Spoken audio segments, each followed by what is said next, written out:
What's up, everyone? This is Silver Slayer, and welcome to my daily 10 p.m. video. Thank you for tuning in. Now, we all know that there's a shortage of silver, that it's scarce, right? The U.S. Mint admitted it, posted, an article about it. The former U.S. Mint director talked about it. I mean, a lot of different proof and evidence. But I wanted to look when. Right? Context matters. I did make a video the other day showing the below ground supply and the above ground supply, but I found another article that goes more in depth, right? It's talking about each metal actually, and silver is a very interesting one in this article, and you'll see why. But I also like the charts, and they really dig into, what to consider when we're looking at a supply shortage. Also, following the several years, well, I guess, from now on, that silver is going to be needed more and more and more. So I think you're going to love this video. But first, if you would like to wear some product exposing your passion for precious metals, more specifically silver, then look no further, slayersmerch.com. I have a clothing line called AG47 Apparel, and it's all silver stacking stuff. I have the Got Silver shirt, and on the back it says, "Cause I do."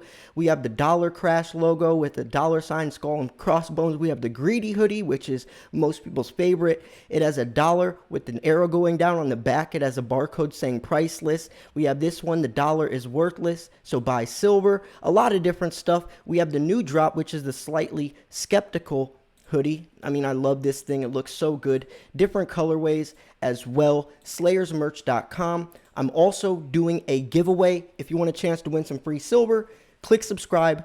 Click the link in the description. Good luck, everyone.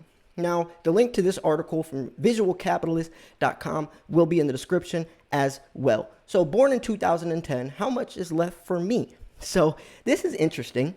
It talks about 2010 all the way to 2100. And that's another reason why I like this article, because they're bringing it from the perspective of, let's say, maybe our kids, someone that is born then and when this is all going to run out. I like this, and this is why I like this article to I guess, share on my channel more than even the other one.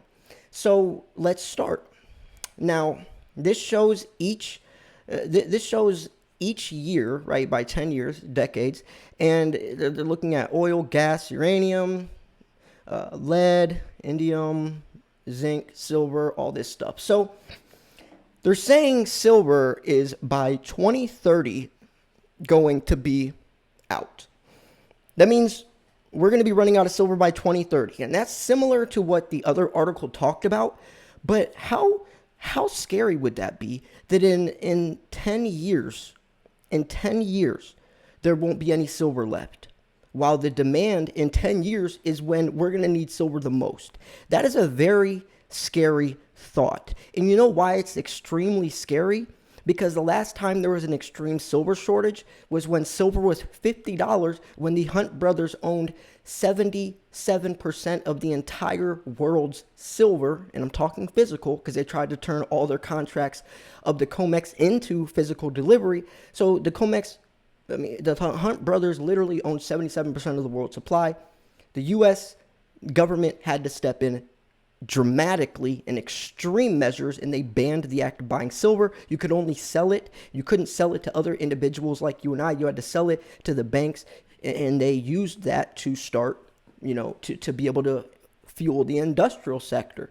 And that's a scary thought, because what if that happens again in 10 years, right? If there's a very I guess, serious silver shortage, and the government needs silver for the iPhones, the electric vehicles, especially the Green New Deal, what are they going to do? Are they going to make us sell it? Kind of like when they had to do the gold confiscation. They're not going to kick in your front door and take the silver out of your safe, and that's not what they did with the gold confiscation either. But it's illegal to hold it, and you have to sell it to the banks. Now, yes, they're gonna pay you, but you have to turn it in because they need it, right? We want silver, they need silver. And it does make sense, but it would be a very scary situation. So, And let me know what you think about that as well. I've made videos covering the gold confiscation situation that's happened several times throughout history. I also made a video the other day talking about how they banned silver, and it actually turned into Silver Thursday. And it's Silver Rule 7. When they banned silver, it's called Silver Rule 7. You can Google it yourself or Google Silver Thursday. And that is also linked to the Hunt brothers when the price went from $50 back down to like $14. But anyways, a forecast of when we'll run out of each metal. Here is one interpretation of when we'll run out of each metal or energy source. Something else important is to look at the other things. I just kind of looked at silver, but it's looking like gold is also around that time. And it says right here, gold production is declining. And let's look at oil. So yeah, I mean, if you want to look at that more, and it even shows from a world basis, I guess silver is the dark red. So looking like, yeah, interesting stuff. The link's in the description if you want to look at that deeper. But so while the technicalities of some of this information can be debated, I think the general theme runs the same. There is a limited supply of these commodities, and if there are no discoveries, no price change, no changes in consumption, we are running out relatively soon. In my opinion, there are two ways, or there's two things we are worth considering when looking at something like this. One is reserves, our engineering number that are based on economic viability. Technically speaking, there are only small concentrations of gold everywhere. It is not usually viable to mine, 0.1 amounts of gold when we will run out of each mineral on this chart based on current reserves prices. If the price of gold doubles, suddenly it is economic to mine more. And think about that. When the price is higher, they mine more of it. And that's scary to think about. And it also shows why, for the last 7 years, we've been abandoning silver mines.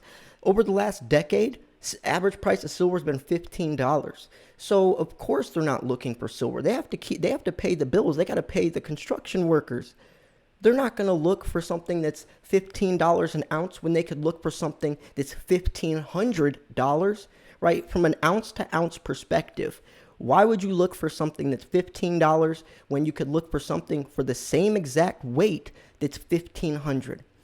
This chart is a reminder that something has to give. Either prices are going to have to go up, or new amazing discoveries are going to have to be made to keep prices down. It's basic economics, and either way, it seems there are many opportunities in the mining industry for investors and speculators for both fronts. So, it's interesting because, and this is where I guess the debate is, because low supply, high demand obviously shoots the price up. But we already have an example of what happened with the Hunt brothers. The Hunt brothers pushed silver from $14 to $50 $50. The government doesn't want silver's price to go high.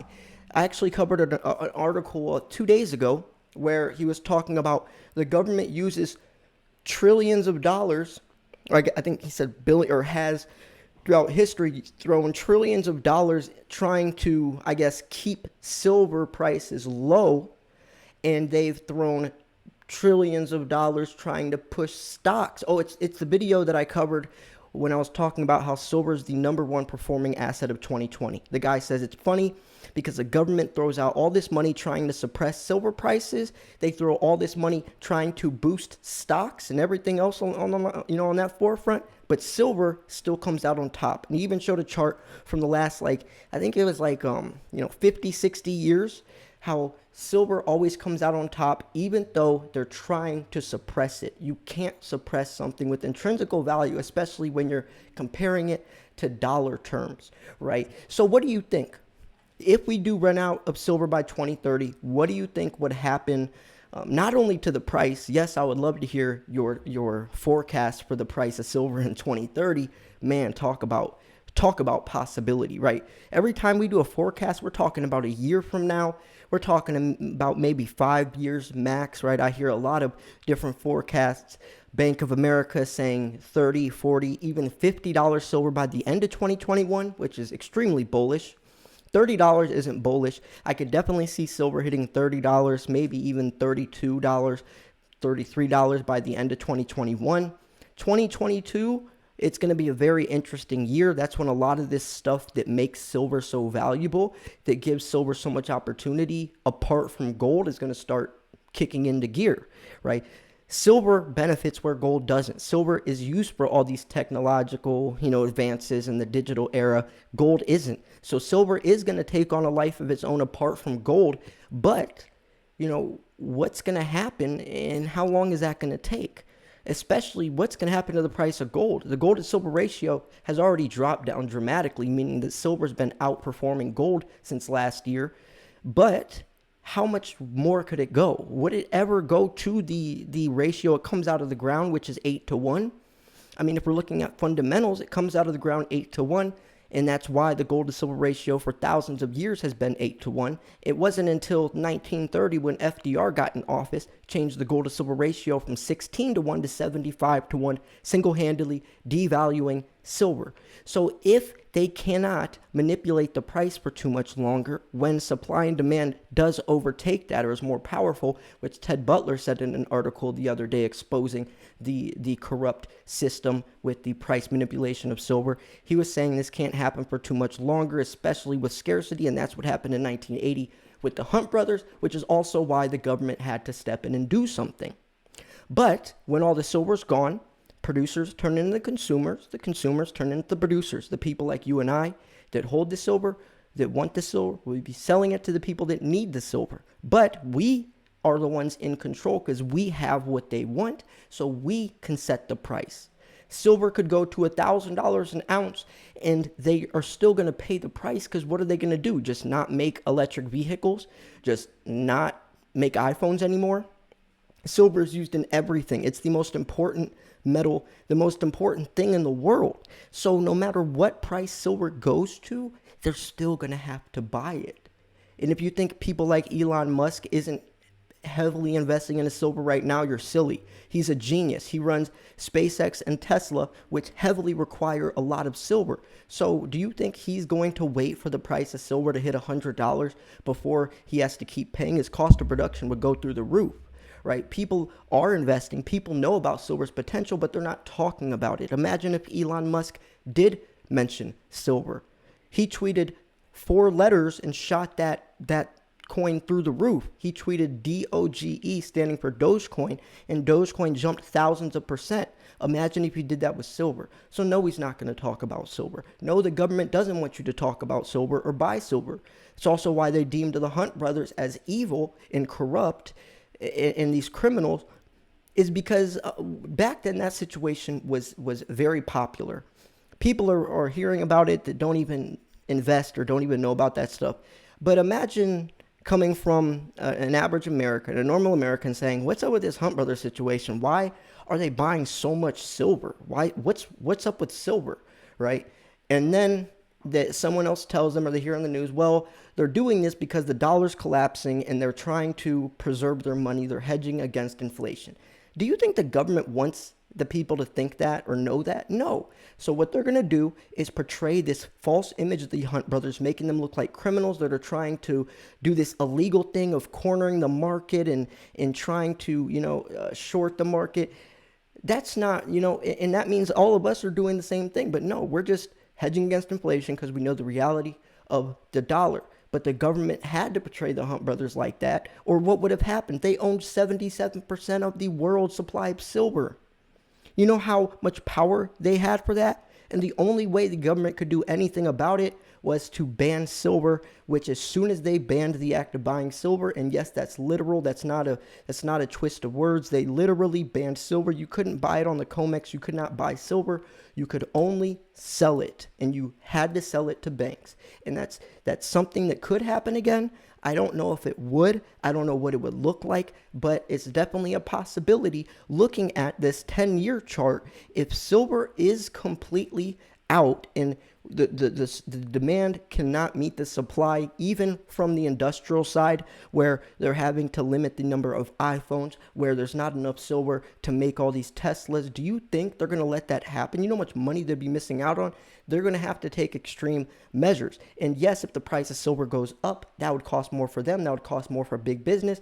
And it would cost more for us. But if we're the ones owning it and they need it, then we are in control, especially if it's us that have the silver and they need it. There's a big difference.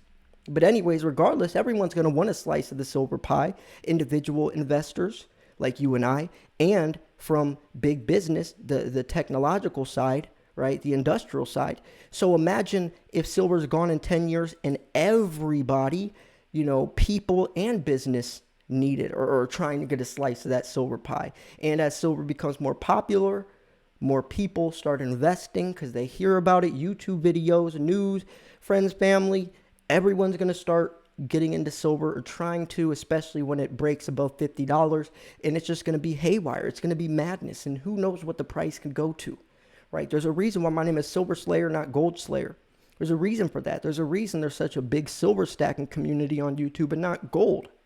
So we got to think about this stuff. But it is interesting when we look at how soon we are going to run out of silver, especially since most silver is thrown away while most gold is recycled. So the gold, even if there's a shortage, this will carry on, because 99% of gold that gets dug up is going to get recirculated, because people sell their wedding bands, they pawn they sell their grandma's jewelry, and then it gets remelted and made into new rings or earrings. But silver, it's made in these laptops, all this stuff, but then it gets thrown away. So the silver that gets dug up doesn't stay dug up in circulation for long. It gets thrown away, while gold is always going to be recycled. So yes, the gold to silver ratio is 8-1, but it's actually much smaller than that when you think about the recirculating supply of silver versus gold. So anyways, I'm going to shut up here. I'm going to wrap this video up. The link to this article will be in the description. I really wanted to make this because I like showing the reality. I like bringing conversation, and this chart just shows so much. It speaks for itself. I definitely see something happening soon. And even, if you're planning on stacking, if you're planning on not selling for 10, and that's why I say, do not sell your silver before 10 years. If you do, you're going to be kicking yourself in the butt. You're going to regret it. Even if silver hits $500 in 5 years, imagine what it would be in 10 years, 15 years, 20 years, 30 years, 100 years, right? We got to think bigger. It's not just a get rich quick scheme. And I hope you guys realize that. Anyways, if you want to check out my merch store, AG47 Apparel, go to slayersmerch.com. We have tons of different stuff. Personally, my favorite right now is the slightly skeptical small font of on the hoodie. I think it looks really good. But also my favorite, just in general, is probably this white skull and the dollar crash. I love this freaking hoodie. I love wearing it. It's white, so it is, it's hard to keep clean, so you don't wear it that much. But all of the fabric on this, this is all very, very good material, right? It's not crappy. On Teespring, you have different options of how good the quality is of these shirts, right? They have different types, and I always make sure that mine is the higher quality, even though I'm making less money, because I do put the price down. Since it is higher quality, it does boost the price, but I put it back down to normal pricing, because I want you guys to have some comfortable stuff. So yeah, if you think this video is educational, informational, at least entertaining, make sure you hit that like button. Make sure you enter my 47K giveaway. You don't want to miss it. Trust me. Trust me, you don't want to miss it. 2 winners, and I'm doing a 48K, 49K, and 50K giveaway. Lots of silver given away to lots of different people. Thanks for tuning in. This was Silver Slayer. I'll see you guys soon. Peace.